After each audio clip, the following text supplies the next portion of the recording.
कहा जाता है कि इस दुनिया में कुछ भी बिना कारण नहीं होता। हर खुशी, हर दुख हमारे अपने कर्मों का परिणाम होता है। लेकिन जब हमारे साथ गलत होता है, जब सच होते हुए भी हमें दर्द सहना पड़ता है, तब मन में एक ही सवाल उठता है, क्या सच में न्याय होता है?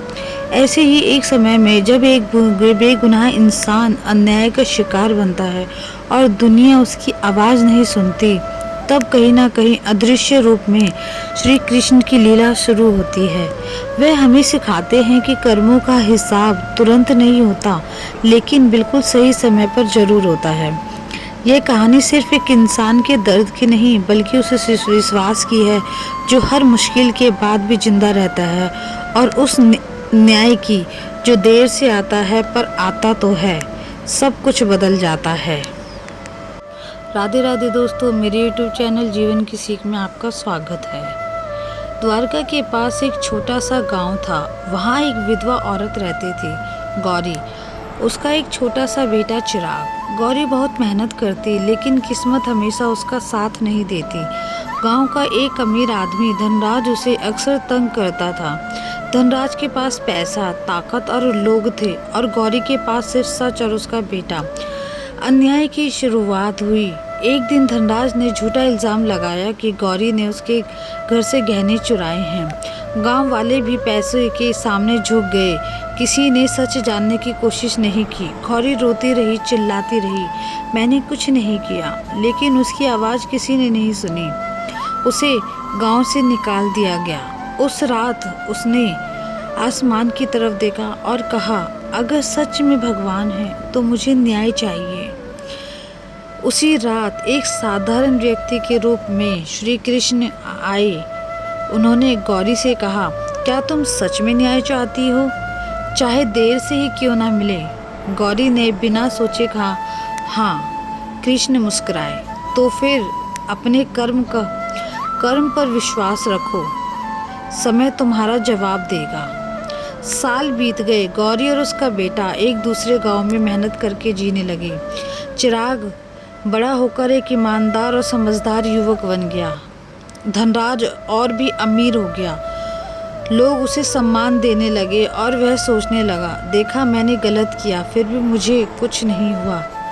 एक दिन धनराज का बेटा बीमार पड़ गया। कोई वैद्य उसे ठीक नहीं कर पा रहा था। तभी किसी ने कहा, पास के गांव में एक लड़का है चिराग, वह जड़ी बूटियों से इलाज करता है। धनराज मजबूरी में चिराग को बुलाने गया। पहचान। जब चिराग उसके पास पहुंचा, तो उसकी माँ गौरी भी साथ थी। दोनों को देखकर धनराज की होश उड़ गई। वह समझ गया, ये वही लोग हैं जिसके साथ मैंने अन्याय किया था। धनराज रोने लगा और बोला, मुझे माफ़ कर दो, मेरे बेटे को बचा लो। गौरी के दिल में दर्द था, गुस्सा भी था, लेकिन उसने चिराग की तरफ देखा। चिराग ने शांत होकर कहा, माँ, हम जैसे कर्म करेंगे वैसा ही हमारा भविष्य बनेगा। और उसने धनराज के बेटे का इलाज शुरू कर दिया। कर्म का असली फल।